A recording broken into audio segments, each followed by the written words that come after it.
Bonsoir mes amis, je reviens vers vous après une relativement longue absence pendant laquelle je n'ai pas eu d'énergie et ni de temps, ni spécialement de cadre pour filmer des vidéos puisque j'étais dans le déménagement, dans l'installation et c'est toujours le cas. Donc je ne me suis pas encore très bien installée dans l'endroit où je suis. Mais aujourd'hui, j'avais très envie de filmer cette vidéo-là. Je profite pendant qu'il y a un peu de lumière encore. Il est plus de 21 heures. Je suis sortie dans les champs avec mon petit chien pour faire une petite promenade parce que je viens de rentrer chez moi. Aujourd'hui, c'est le soir de l'éclipse du soleil et j'ai vu sur ma route plusieurs personnes qui étaient en train d'observer l'éclipse avec leurs petites lunettes. Alors, je n'ai pas trouvé de titre pour cette vidéo encore, pour cette future vidéo. Je pense que ça va être plutôt, on pourra l'appeler mes pensées à voix haute concernant la zénitude. Pourquoi est-ce que j'aimerais aborder ce sujet? Ce n'est pas... Aujourd'hui, j'ai eu une conversation avec une personne, mais ce n'est pas forcément uniquement cette conversation-là qui m'a poussée vers cette réflexion. Je l'ai depuis quelque temps. Ça tourne un peu dans ma tête comme si c'était dans le fond, vous savez, il y a les pensées parfois qu'on n'analyse pas spécialement, mais qu'il y a une certaine réflexion qui se construit, une certaine analyse qui se construit pendant plusieurs mois, voire plusieurs années. Et en observant les personnes dans le bien-être, les personnes dans la spiritualité, les personnes qui ne sont pas forcément dans le bien-être ni dans la spiritualité, des gens. Je fréquente beaucoup de personnes dans ma vie professionnelle, dans ma vie personnelle, donc je connais beaucoup de monde. J'analyse ces personnes-là forcément, donc comme nous tous peut-être. Donc je pense que vous faites la même chose. Vous analysez les profils des autres personnes que vous fréquentez. Et j'essaie de identifier pour moi, de pouvoir trouver des personnes qui puissent avoir une philosophie assez proche à la mienne. Déjà définir ma propre philosophie pour moi-même, dans un premier temps. Et ensuite de trouver des personnes éventuellement qui seraient comme moi, avec qui on serait proche sur certains points. On ne peut pas être proche dans tous les points, ce n'est pas possible. Et donc, parmi mes valeurs, j'en ai plusieurs, hein, il y a l'organisation, il y a une certaine structure. J'aime bien avoir une pensée structurée, même si cette vidéo ne va pas être forcément très structurée parce qu'elle n'était pas préparée, elle est complètement spontanée. Mais j'aime bien une certaine structure. Même chez moi, j'habite dans des endroits propres. Là, aujourd'hui, je suis en train de mettre de l'ordre dans la maison où j'habite. Ça prend du temps, j'ai des travaux, mais j'aspire à avoir une certaine propreté il y a un certain arrangement, un certain cadre.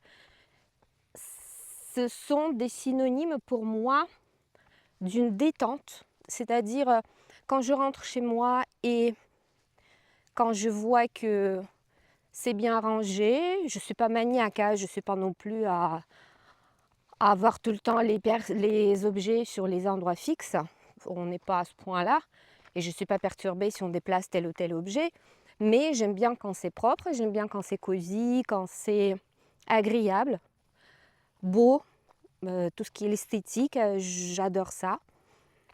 Et je me sens détendue quand je suis dans un univers comme ça. Mon intérieur, donc mon chez-moi propre, bien rangé et structuré. Je sais où il y a tel ou tel objet, tel ou tel document. Je peux les retrouver facilement parce que c'est il a une certaine structure, je sais pourquoi je les range dans tel ou tel cahier ou boîte ou meuble, dans telle ou telle pièce. J'aspire à avoir la même chose, la même structure dans ma vie au sens large, dans mes relations, dans mes objectifs et ainsi de suite. Bien entendu, il y a toujours un peu de place pour de l'imprévu, pour de la magie, pour de la spontanéité qui font partie également de mes valeurs, la spontanéité et l'improvisation. Même quand j'enseigne le yoga, quand je donne des cours de yoga, je suis très spontanée. Je prépare vraiment du A à Z très rarement mes séances. En général, je sais plus ou moins sur quelle partie de notre corps, sur quel chakra ou sur quel thème j'ai envie de construire la séance. Il suffit que je sache à peu près le thème dans ma tête. Après, le reste, ça se construit directement sur place. Une fois quand je commence à enseigner, je reçois cette inspiration. Donc voilà, il y a toujours de la place à l'improvisation, bien entendu, à la magie, mais quand même, hein, sur les points importants, sur des rendez-vous que je prends ou sur mes objectifs, sur des délais, j'aimerais être quand même carrée parce que je pense que c'est important. Ça fait partie de mes valeurs également, ça fait partie de mes principes de vie. J'ai envie d'avoir connaît une réputation de moi, que je suis quelqu'un de fiable. Pour moi, respecter ses engagements, respecter des délais, fixer vraiment des dates et les respecter, d'être à l'heure pour des rendez-vous, etc. Donc, ce sont des descriptions d'une personne fiable à qui on peut faire confiance. Et d'autant plus si cette personne, elle est entrepreneur ou si cette personne, elle est enseignante, que ce soit une enseignante de yoga ou d'une autre discipline, ou peu importe le métier, mais une personne qui travaille avec des gens, qui peut renseigner une personne. Si un élève potentiel me pose une question, voilà, je lui transmets des informations et je veux être fiable et correcte dans ce que je lui dis parce que je ne veux pas lui dire des bêtises et qu'après, par exemple, que je ne puisse pas tenir ces délais-là. Et donc, je pense que vous avez bien compris la personne que je suis. J'aimerais bien être entourée, j'aime bien être entourée aussi par des gens comme ça, par des personnes fiables qui tiennent leur parole. Si on fixe un rendez-vous, la personne elle est présente. Donc voilà, tous ces principes de vie, de respect de l'autre, de respect de soi-même et d'avoir une vie aérée, rangée, propre, structurée, chaque chose à sa place, d'être assez opérationnel, d'être efficace. Donc toutes ces qualités-là, ces qualités et ces compétences, pour moi, ce sont des choses très importantes. Donc maintenant, on passe vers la deuxième partie de cette vidéo, l'histoire de Zen Attitude.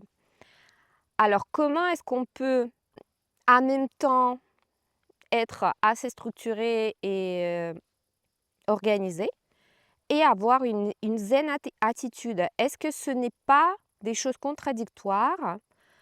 Est-ce que avoir une zen attitude signifie d'être complètement détendu, très très détendu et advienne que pourra, Inch'Allah, peu importe ce qui arrive, de toute façon, tout va bien se passer.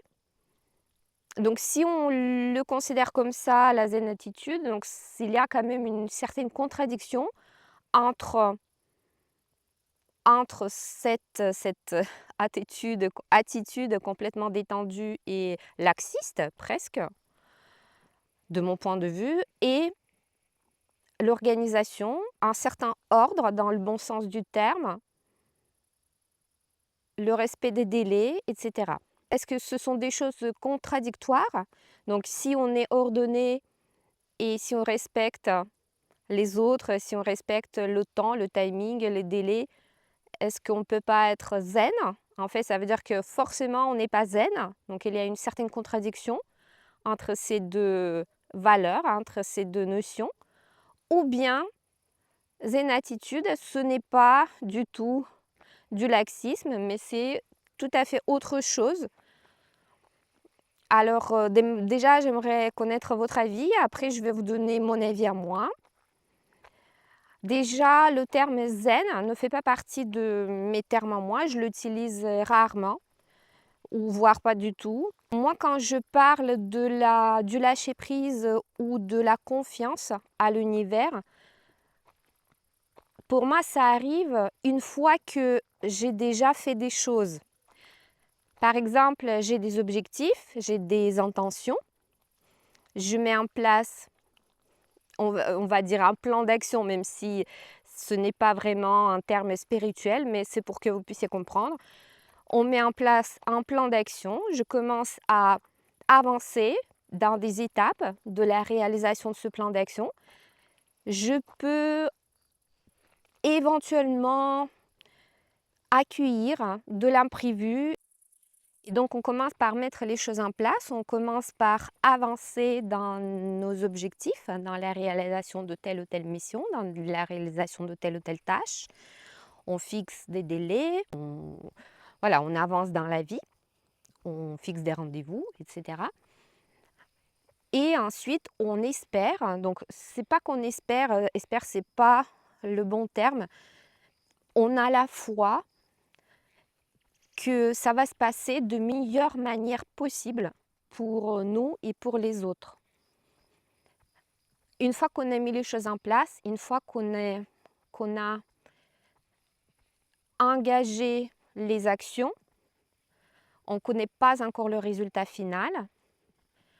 On a des objectifs, on a des intentions, on ne connaît pas encore le résultat final, mais on sait qu'on a fait ce qu'on a pu, on a mis les choses en place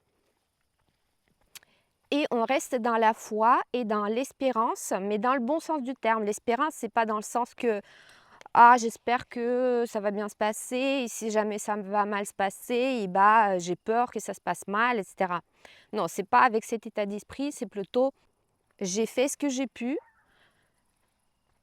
et j'attends patiemment, avec de la patience, le résultat, comment ça va se dérouler. Et si ça ne se déroule pas exactement comme j'ai prévu, alors c'est pas grave. Donc je fixerai un autre objectif ou je changerai mon point de vue.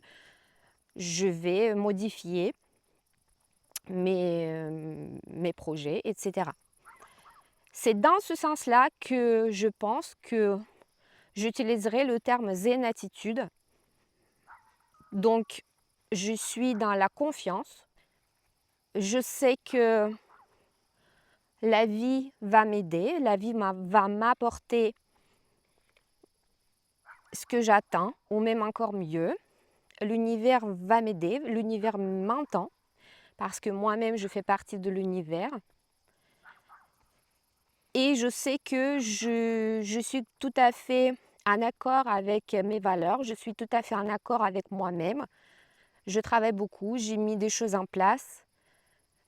Et quoi qu'il arrive, je fais des bonnes actions parce que je suis en accord avec ça.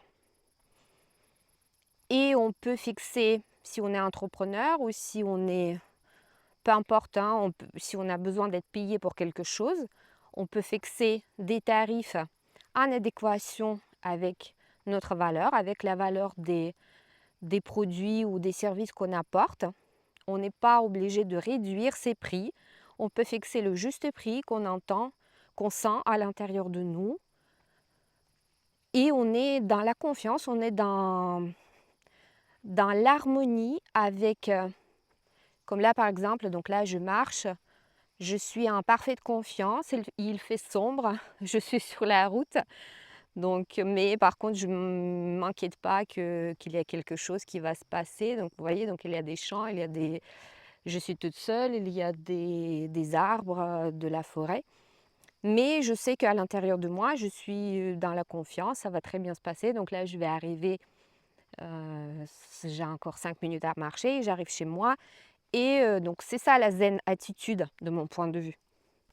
Par contre, si on n'a rien fait, si on évite de donner des réponses, si on ne tient pas des délais, si on n'arrive pas à des rendez-vous à l'heure, j'exagère, hein, si on n'est pas structuré, si nos affaires sont dans le désordre, les affaires dans tous les sens du terme, que ce soit nos affaires personnelles, nos vêtements ou nos cahiers ou nos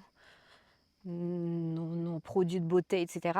Ou que ce soit nos affaires, ce qu'on traite avec les autres personnes, nos relations, nos rendez-vous.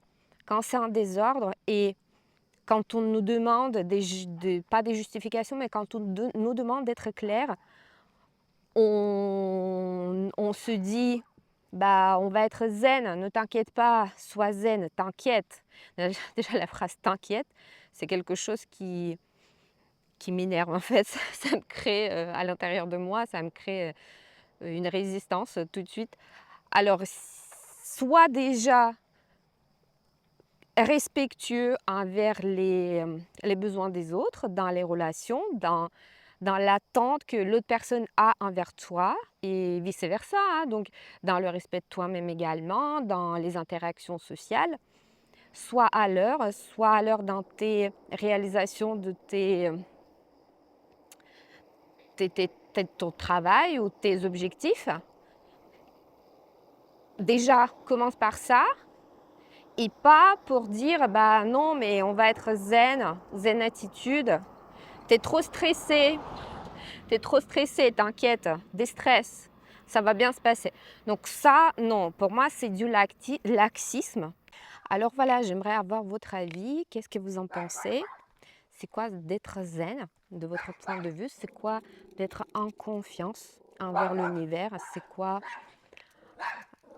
à quelle étape ce lâcher prise doit arriver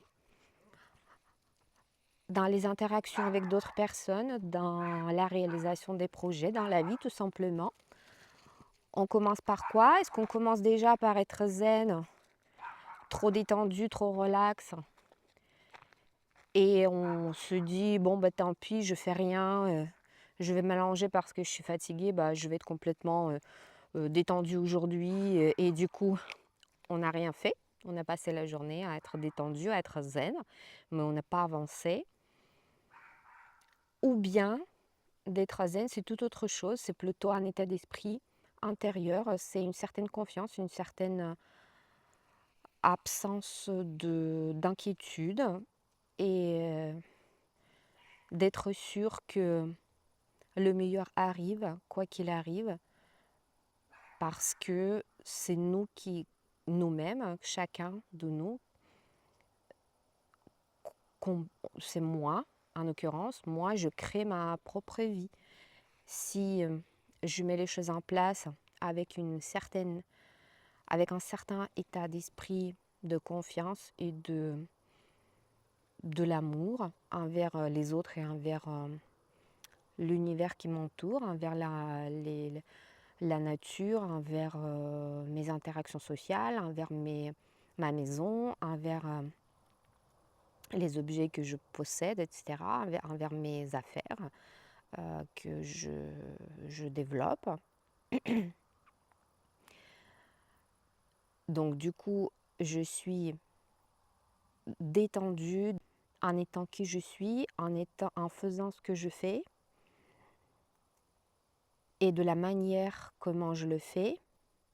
Et pas, je suis détendue tout simplement, sans faire quoi que ce soit et juste par ma présence, juste par le fait que je suis là et que je suis détendue de base. Je n'ai pas spécialement de projet, je n'ai pas spécialement d'objectifs. Et voilà, déjà une autre question, est-ce que en tant qu'entrepreneur, on peut être zen? Est-ce qu'en tant qu'entrepreneur, on peut être relax? Est-ce que ce n'est pas contradictoire?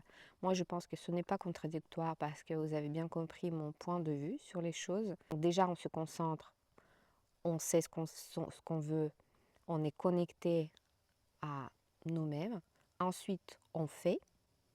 Et une fois qu'on a fait, on lâche prise, on observe, on regarde, mais on n'est pas accroché au résultat. Et quand le résultat arrive, on laisse de la place à l'imprévu, on laisse de la place à une intervention autre, extérieure, inattendue et peut-être bienveillante, ou même une intervention déstabilisante, mais qui peut nous apporter finalement, plus tard, on va réaliser ça, elle va nous apporter finalement du bien, elle va nous approcher vers nos objectifs finalement.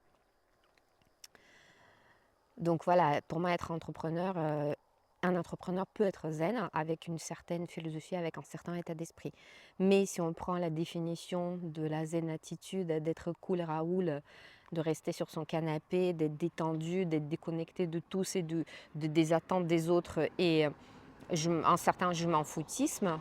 Donc là, dans ce cas-là, un entrepreneur ne peut pas du tout être zen si on prend cette définition-là, parce qu'un entrepreneur, il doit assurer en fait, il doit répondre pour ses propos, elle doit faire des actions, il doit faire des actes, il doit bouger, il doit avancer, voilà, il est là pour gagner sa vie, pour faire d'abord, bien sûr gagner sa vie, mais d'abord faire du bien aux autres et d'apporter quelque chose, d'apporter des biens ou des services dans ce monde. J'aimerais bien avoir vos avis sur ce sujet. Ciao, à bientôt.